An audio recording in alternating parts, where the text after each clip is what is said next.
Welcome back to physiology series. तो today we will discuss about Parkinson disease because हम लोग पढ़ रहे हैं नर्वस सिस्टम का इम्पॉर्टेंट क्वेश्चन फिजियोलॉजी में।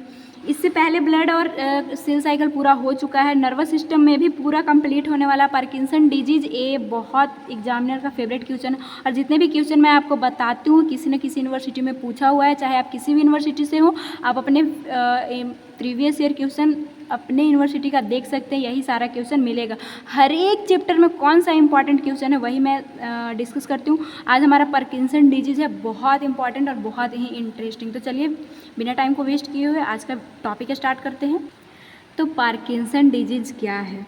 पार्किंसन डिजीज़ रिलेटेड है बेसल गैंग्लिया से, जो कि मैं आपको बेसल गैंग्लिया पढ़ा चुकी हूँ। ये क्या है, बेसल इसका नाम क्यों था? क्योंकि ये जो हमारा सेरेब्रल हेमिस्फीयर है उसके बेस में प्रेजेंट होता है और इसमें बहुत सारे स्ट्रक्चर पाए जाते हैं। सेल बॉडी का स्ट्रक्चर पाया जाता है और सेल बॉडी हमारे सेंट्रल नर्वस सिस्टम में पाया जाए तो उसे न्यूक्लियाई बोलते हैं। तो आपको मन में ज़रूर आया होगा कि गैंग्लियाई फिर क्यों लिखे हैं?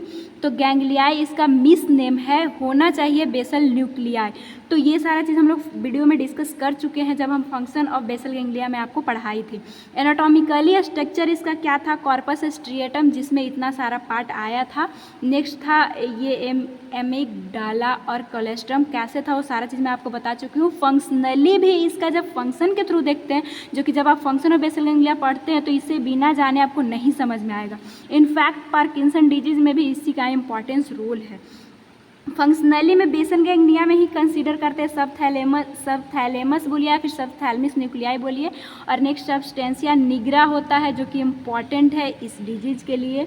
एंड नेक्स्ट है रेड न्यूक्लियस और रेटिकुलर फॉर्मेशन आता है, ये आप फर्स्ट वीडियो में जान चुके होंगे। आज हम लोग सब्सटेंसिया निग्रा का मेन देखेंगे। इसका 2 पार्ट्स होता है, पार्स कॉम्पैक्टा और पार्स रेटिकुलारिस। तो सब्सटेंसिया निग्रा का पार्ट जो पार्स कॉम्पैक्टा है उसी में यही जो है डोपामिन रिलीज करता है और इसी में मतलब लीजन आ जाने के कारण, इंजरी होने के कारण डोपामिन सीक्रेट नहीं होता है, जिसके कारण पार्किंसन डिजीज होता है। तो इतना चाहे एनाटॉमी हो, फिजियोलॉजी हो, मैं पूरा आपको बता चुकी हूँ ताकि आपका कॉन्सेप्ट क्लियर रहे। अब बहुत आसानी से आप समझ पाइएगा इसको। तो पार्किंसन डिजीज को सबसे पहले ये आपको ध्यान रखना होगा, शेकिंग पाल्सी बोलते हैं और पैरालिसिस एजिटेंस भी बोलते हैं। ये साइन सिम्टम्स में है पैरालिसिस या फिर शेकिंग जैसा जो कंडीशन देखने को मिलता है, इसके वजह से बोलते हैं। और जो चीज़ 2 नाम रहता है एग्जामिनर के लिए फेवरेट रहता है, तो ये दोनों नाम को आप याद रखिएगा क्योंकि आप पार्किंसन डिजीज पढ़ के जाइएगा और दे देगा एक क्वेश्चन। तो है तो एक ही चीज़, तो ये चीज़ आप ज़रूर ध्यान रखिएगा। ये है क्या?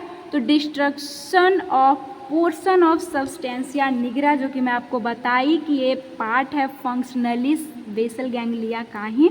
इसके पार्ट क्यों बोल रहा है? क्योंकि इसका 2 पार्ट्स है, उसमें भी पार्स कॉम्पैक्टा में जो है वो डिस्ट्रक्शन हो जाता है।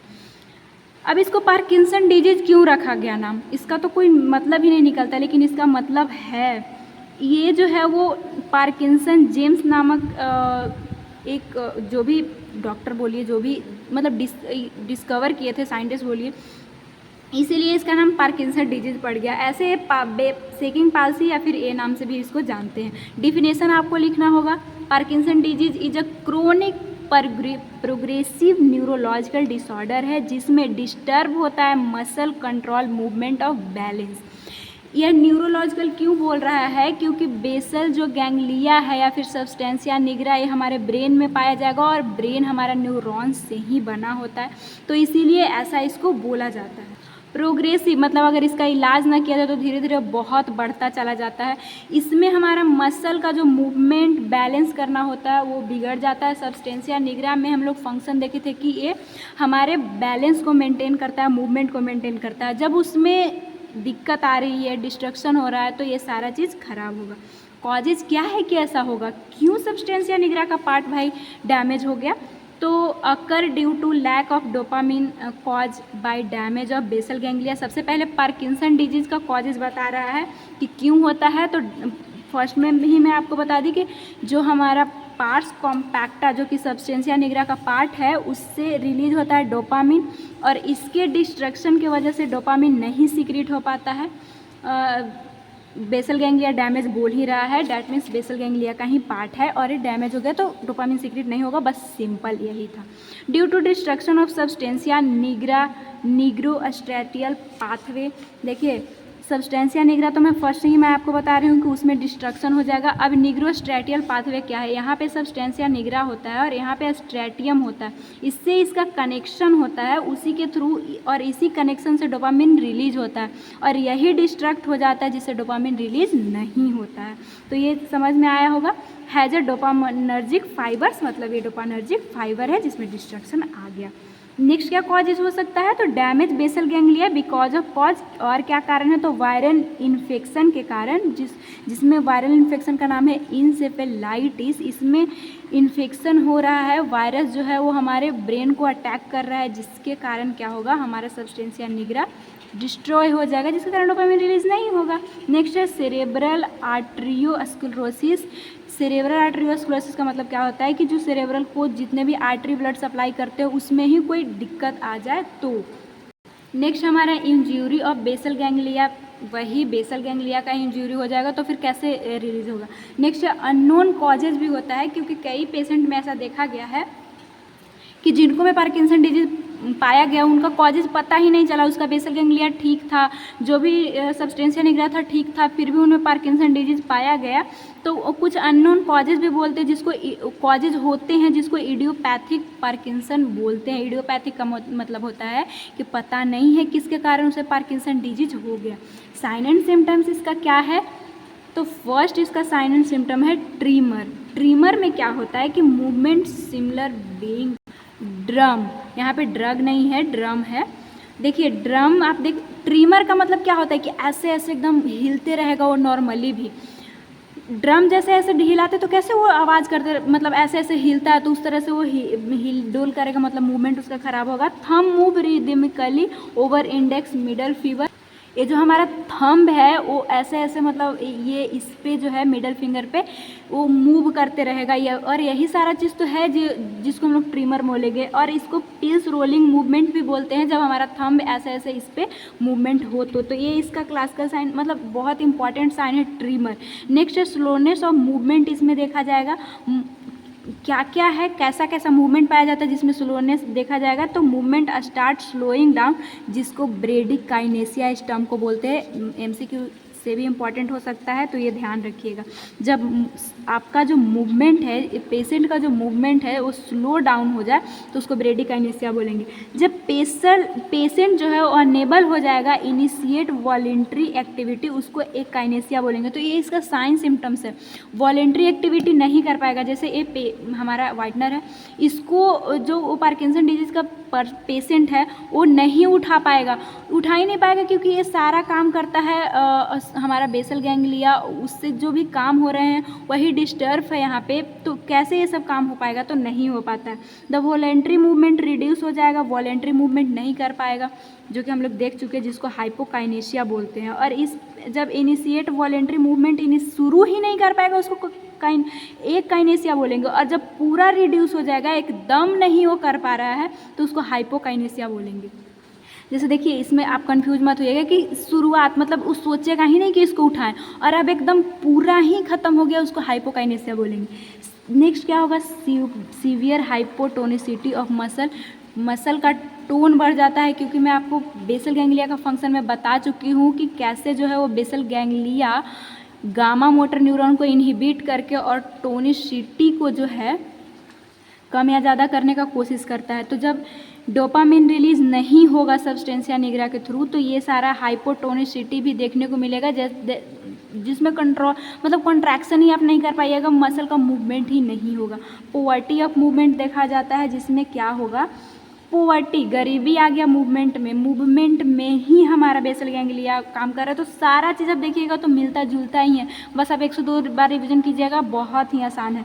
Loss all autonomic associated movement, body जो है आपका बिकम हो जाएगा स्टैचू लाइक, क्योंकि हमारा बेसल गैंग्लिया ही जो था वो क्या काम कर रहा था, चल रहे थे तो हमारा हाथ का मूवमेंट करवा रहा था, तो वो सारा चीज़ इसमें डिस्ट्रक्शन के कारण आपका मूवमेंट नहीं हो पाएगा। तो जब वो पर्सन जो चलता है एकदम स्टैचू लाइक, उसका हाथ पैर नहीं हिल रहा है, थोड़ा थोड़ा कदम बढ़ा के और चलेगा, जिसको स्टैचू लाइक बोलेंगे। फेस बिकम मास्क लाइक, मतलब कि फेस में भी आप फेशियल एक्सप्रेशन करते हैं, वो भी बेसल गैंग्लिया के थ्रू ही होता है, लेकिन उसमें डिस्ट्रक्शन अगर आ गया है तो बिना सोचे आप मूवमेंट बिना किए बोलिएगा तो कैसा आपका फेस लगेगा, तो जैसा लगेगा उसी को बोलते हैं मास्क लाइक। नेक्स्ट है रिजिडिटी, साइन सिम्टम्स देखने को मिलेगा, जिसमें रिजिडिटी का मतलब क्या होता है, किस चीज़ का स्टीप हो जाना, कठोर हो जाना। तो stiffness of muscle in limbs, जिसको रिजिडिटी ऑफ लिम्ब बोलेंगे। क्यों? Removal of inhibitory influence of neurons. Dopamine हमारा क्या काम कर रहा था, मैं आपको बता चुकी हूँ कि ये इनहिबिटरी न्यूरोट्रांसमीटर के भी वीडियो में बताई हूँ। तो रिजिडिटी क्यों हो रहा है, बार बार आपका मसल कॉन्ट्रैक्ट कर रहा है और उसको कॉन्ट्रैक्शन से उसको इनहिबिशन चाहिए तभी वो रुक पाएगा। तो सोचिए बार बार कॉन्ट्रैक्शन करने से रिजिडिटी आ जाता है। क्यों आया? क्योंकि उसको रोकना था और रोकने के लिए डोपामिन चाहिए था, डोपामिन नहीं मिला क्योंकि इसमें सब्सटेंसिया निग्रा खराब हो चुका है, उससे डोपामिन रिलीज होता है, डोपामिन रिलीज नहीं हो रहा है। नेक्स्ट है गेट। गेट क्या होता है? मैनर ऑफ वॉकिंग है। गेट का मतलब होता है जो आप एक मैनर में वॉक करते हैं, चलते हैं, उसको गेट बोला जाता है। जो पेशेंट इससे पार्किंसन डिजीज से पीड़ित है वो क्या होगा, patient loses the normal gait, मतलब अच्छे से वो चल नहीं पाएगा, झुका हुआ चलेगा, मतलब उनका स्टैचू लाइक बॉडी रहेगा। इन पार्किंसन डिजीज कॉल्ड फेस्टिनागनैंड गेट, ये आपको ध्यान रखना होगा एमसीक्यू पॉइंट ऑफ व्यू से। इसमें गेट बहुत सारे डिजीज कंडीशन में पाए जाते हैं और इनका बहुत सारा टाइप होता है। एक है फेस्टिनेंट गेट, जो कि देखा जाएगा पार्किंसन डिजीज में। पेशेंट वॉक, इसमें क्या होता है फेस्टिनेंट गेट में, पेशेंट जो है वो शॉर्ट स्टेप बेंडिंग फॉरवर्ड, देखिए कैसे पेशेंट मूव करेगा। ये पेशेंट जो कि पार्किंसन डिजीज से मतलब सफ़र कर रहा है, वो थोड़ा थोड़ा, हम लोग नॉर्मली जितना पैर बढ़ाते हैं उतना नहीं बढ़ा पाएगा, और बढ़ा भी रहा तो ऐसा लगे गिर जाएगा फॉरवर्ड आगे की ओर। तो इस कंडीशन को ये फेस्टिनेंट गेट बोलेंगे। तो ये सारा कंडीशन हमें इसमें देखने को मिलता है पार्किंसन डिजीज में। स्पीच प्रॉब्लम होगा क्योंकि स्पीच कंट्रोल, हमारा ये सारा काम कंट्रोल का करता था, अब वो अच्छे से बोल तक नहीं पाएगा, ऐसा साइन सिम्टम्स उसमें दिखता है। मतलब बोलेगा ना तो हम लोग को बहुत सारा टोन में हम लोग बोल रहे हैं, अभी मैं ज़्यादा बोल रही हूँ, कभी कम बोल रही हूँ, वो एक ही टोन में, मतलब ऐसा लगेगा कि क्या गलगल टाइप से आवाज़ उसका निकल रहा है पार्किंसन डिजीज वाले पेशेंट में। नेक्स्ट हमारा क्या होता है, इमोशनल चेंजेस देखने को मिलता है, जिसमें अपसेट हो रहेगा पेशेंट। मतलब जैसे डोपामिन जो है वो प्लेजर का भी काम करता है, ये आपको पता है, और डोपामिन रिलीज नहीं होगा जिसके कारण पेशेंट अपसेट रहने लगेगा। रिवार्ड देता है हमें डोपामिन, अगर नहीं रिलीज होगा तो इमोशनल चेंजेस तो आएगा ही, पेशेंट जो है वो दुखी रहना स्टार्ट हो जाएगा। ट्रीटमेंट मोस्ट इम्पॉर्टेंट है। आप जब भी आप एग्ज़ाम में लिखते हैं तो ट्रीटमेंट उसका दीजिएगा ही दीजिएगा। ट्रीटमेंट हम लोग 3 टाइप से करते हैं, इस तरह से फिगर आप बनाइएगा तो अच्छा रहेगा।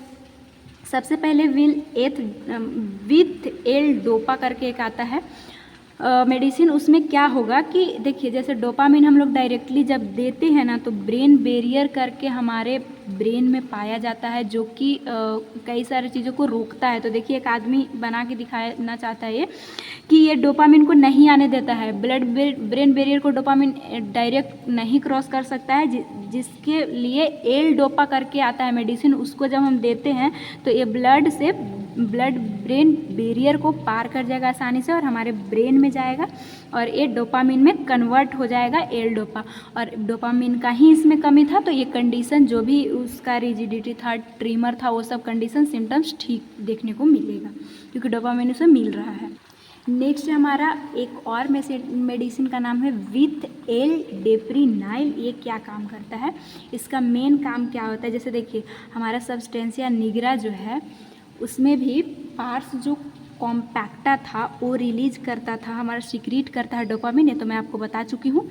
अब जो है वो डोपामिन रिलीज होता है और एक जो है वो मोनोएमाइन, यहाँ पे मोनो होगा, मोनोएमाइन ऑक्सीडेज करके केमिकल होता है जो इसको डिस्ट्रक्ट, क्योंकि मैं आपको न्यूरोट्रांसमीटर में भी बताई थी कि डोपामिन को डिस्ट्रक्ट करना होता है रीयूजेज के लिए, ये सारा चीज़ केमिकल्स के थ्रू होते हैं तो ये डिस्ट्रक्ट करता है। लेकिन ये एल डेप्रीनाइल क्या काम करता है, इसको इनहिबिट कर देता है। देखिए इनहिबिट कर रहा है, क्यों इनहिबिट कर रहा है, क्योंकि डोपामिन मतलब ऐसा होगा कि तो हो सकता है कि चाहे तो एकदम नहीं रिलीज़ हो और थोड़ा मोड़ा रिलीज़ हो तो उसको बॉडी को बचाना है ताकि वो काम कर पाए। तो ये जो डिस्ट्रैक्ट कर रहा था उसी को हम लोग इनहिबिट कर देंगे, जिसके कारण डोपामिन डिस्ट्रैक्ट नहीं होगा, तो वो सारा कंडीशन ठीक देखने को मिलेगा। नेक्स्ट तीसरा मेडिसिन क्या देते हैं, कॉम्बिनेशन ऑफ एल डोपा और डिप्रीनाइल, जो कि ये हम लोग एल डिप्रीनाइल देखे थे। तो ये हम लोग दोनों चीज़ को कॉम्बिनेशन करके देंगे तो डोपामिन रिलीज होगा और ये कंडीशन ठीक देखने को मिल सकता है। आई होप कि वीडियो आपको समझ में आया होगा।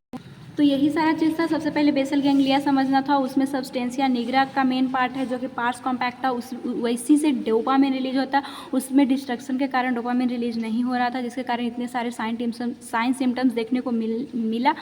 जिस तरह से मैं आपको बताई हूँ उसी तरह से आपको यूनिवर्सिटी एग्जाम में लिखना है। तो आज के लिए बस इतना ही। अगर वीडियो पसंद आ रहा हो तो आप चैनल को सब्सक्राइब करके जितने भी इंपॉर्टेंट क्वेश्चन फिजियोलॉजी का है आप जाके प्लेलिस्ट में देख सकते हैं। और वीडियो पसंद आया हो तो चैनल को सब्सक्राइब करके लाइक कीजिएगा वीडियो को और अपने दोस्तों में शेयर कीजिएगा। Thanks for watching. मिलेंगे नेक्स्ट इम्पॉर्टेंट क्वेश्चन के साथ।